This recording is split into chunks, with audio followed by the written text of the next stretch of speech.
అంబేద్కర్ కోనసీమ జిల్లా జగ్గన్నతోట ప్రభలోత్సవానికి భక్తులు పోటెత్తారు. ఆ ప్రాంతం జనసంద్రమైంది. 5 లక్షల మంది వస్తారని అంచనా వేశారు. కానీ అంచనాకు మించి ఏకాదశ రుద్రులు కొలువైనటువంటి జగ్గన్నతోట ప్రాంత భక్తులతో కిక్కిరిసిపోయింది.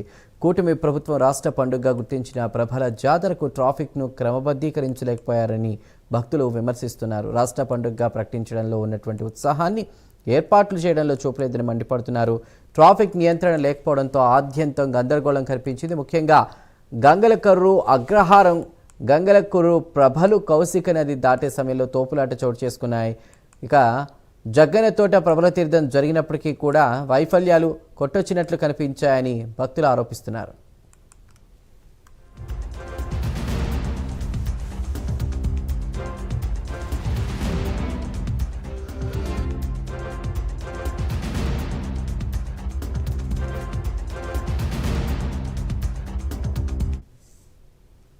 సుమారు 6.5 లక్షలకు పైగా జనం తరలివచ్చిన కోనసీమ జగ్గన్నతోట ప్రభల జాతర ప్రశాంతంగా ముగిసింది. అయితే ట్రాఫిక్ నియంత్రణలో వైఫల్యం కారణంగా కొంత ఇబ్బందులు పడ్డారు. వీఐపీల వాహనాలను ఇరుకైన రహదారులకు వదిలివేయడంతో తొక్కిసలాట సంభవించే పరిస్థితి ఏర్పడి తోపులాట్లకు కారణమైంది. ప్రజాప్రతినిధులు అధికారులకు సంబంధించిన వాహనాలను తీర్థం జరిగే కౌశిక నది వంతెన వద్దే నిలిపివేయడంతో నడిచేదారి లేక భక్తులు ఇబ్బందులు పడ్డారు. నడిచేదారి లేకపోవడంతో స్వల్ప తొక్కిసలాటకు దారితీసింది. దీంతో భక్తులు వీఐపీల కార్లను ధ్వంసం చేసి తమ ఆగ్రహాన్ని వెళ్లగక్కారు. సుమారు 300 మంది పోలీసులతో బందోబస్తు ఏర్పాటు చేసినట్లు జిల్లా అధికారులు ప్రకటించినప్పటికీ హాజరైన జనానికి ఏర్పాట్లు ఏమాత్రం సరిపోలేదు. ముందుగా వాహనాలకు సంబంధించిన రూట్ మ్యాప్ ఖరారు చేయకపోవడంతో వెహికల్స్ ఎటు వెళ్లాలో అర్థం కాకుండా తెగమక్కులో పడ్డాయి.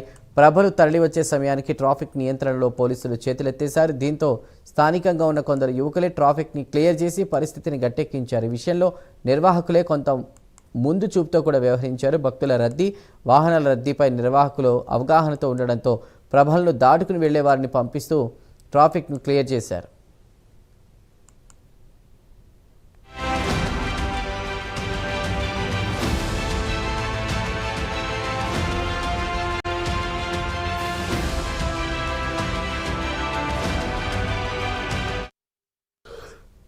ప్రభల తీర్థాన్ని వీక్షించేందుకు అమలాపురం, కొత్తపేట, పి గన్నవరం, రాజోలు ప్రాంతాల నుంచి వేలాదిగా జనం తరలివచ్చారు. తెలుగు రాష్ట్రాల నుంచే కాకుండా కర్ణాటక, తమిళనాడులో సెటిల్ అయినటువంటి వారు కూడా కదిలి వచ్చారు. ప్రభల తీర్థం తిలకించేందుకు సుమారు 6 లక్షల మంది తరలివచ్చారని ఓ అంచనా. దీంతో మసిలేపల్లి, ఇరుసుమండ, ముకామల, అంబాజీపేట రోడ్లలో ట్రాఫిక్ గంటల తరబడి కూడా నిలిచిపోయింది. పుల్లేటికుర్రు, ఇరుసుమండ ప్రధాన రహదారుల్లో ట్రాఫిక్ సమస్య ఏర్పడింది. ముఖ్యంగా ప్రజాప్రతినిధులు, అధికారులకు సంబంధించినటువంటి వాహనాలు తీర్థం జరిగేటువంటి వంతెన వద్ద నిలిపివేయడమే ఈ పరిస్థితికి కారణమైందని పలువురు చెప్తున్నారు.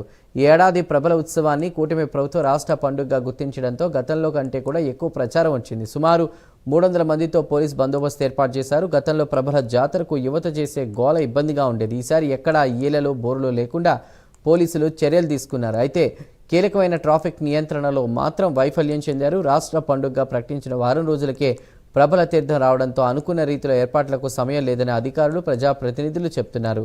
గుడి గోపురం లేని జగ్గన్నతోటకు లక్షల మంది ప్రతి ఏటా వచ్చి ప్రభలను దర్శించుకుని వెళ్తారు. ఈసారి ప్రభుత్వ పండుగగా మారినప్పటికీ ఏర్పాట్లేమీ చేయలేదని భక్తులు ఆరోపిస్తున్నారు.